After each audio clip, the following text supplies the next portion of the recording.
Welcome to Like a Ghost in a Shell. This episode is all about you. Finding or coming across the inspiration to build or envision a better version of yourself. It's also a mini overview of how you can use writing to better your life. I won't say this is what game theory is, but I'll use my own game theory as we explore. Before we get started, this episode is for the person that is never satisfied with themselves, even after they accomplish something they were aiming for or set their mind to. If you're going to manifest improvements for the next level or version of yourself, here's something to consider. It's not always what you previously used that will make the new version of yourself reach new heights. Here's a reality for you. Everybody knows time can make you stronger. Not everybody knows that.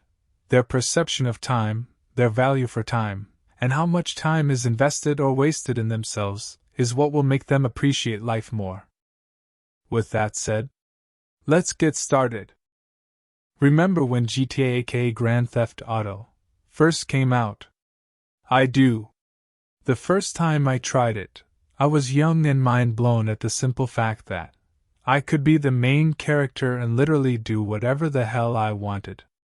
On a map that seemed like it had no ends to the earth.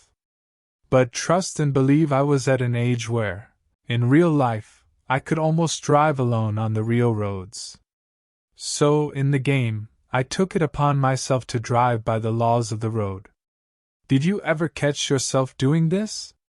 Playing Grand Theft Auto and making sure you don't drive on the wrong side of the road, unless being pursued by the donut vacuums, that is. And as I kept playing the game more, I knew I was doing crazy things in game, that a lot of the times, those things aren't what I would do in real life. Or I understood that, how I play in the Grand Theft Auto game, isn't how I would normally play in real life. Something else we can think about is, what made the game cool was leveling up, just like in many other games, but Grand Theft Auto was the closest to reality and life you could get to. So leveling up a game was different if you asked me. Before I knew it, the confidence I had in game was confidence I brought to reality. My point is, can you have the same confidence, enthusiasm, and inspiration in life right now, if you looked at the version of who you are right now to build a better version of yourself? Some things to consider are, like the Grand Theft Auto game, you probably shouldn't have any real reason to steal a car right now, and try to run from the cops for the hell of it. Using that same perception and understanding, would you truthfully look yourself in the mirror and say, the next version of myself should keep every bad habit it has because it makes me feel okay within myself? Truth is, nobody really enjoys being uncomfortable, but nobody ever said you couldn't try to make friends with uncomfortableness. Because being outside of the comfort zone comes with more responsibilities, the call for more energy and effort, etc. How would you do it? The next version of yourself needs metrics, information aka understanding of self, microdata, etc. Where are the pain points that may be holding you back? Or are in the way of you having the ability to grow, drop, or improve a skill or new habit? If you don't turn over every rock, how will growth come if you don't know what to improve about yourself? Do you need to have more grit for yourself? Do you need to focus on technical aspects? Before we end this podcast, let me sum this video up in the same way, but different. When you go to school, you get a free education. Along with that education, a mindset is built. Whether it's true or not that there's an underground or mainstream motive from the government offering free education, that also happens to keep producing employees rather than leaders or self-reliant thinkers, dreamers and visionaries, your guess is good as mine.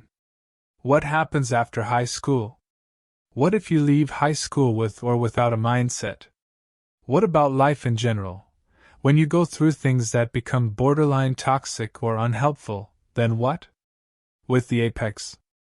Much like school, you can focus on building, constructing, creating or recreating your mindset.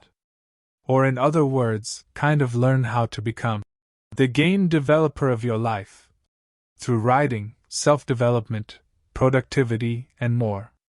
You don't really know you got something, unless you take the time, put in the effort, and find answers, or until you start asking yourself actionable questions, innovate or research what metrics you already have. If you're an athlete, or if you're a regular person just genuinely interested in taking purposeful steps with your mind and mindset. Be sure to check out the podcast from Wednesday, it's the parent of this video. If you haven't heard, I build a tool called the Apex.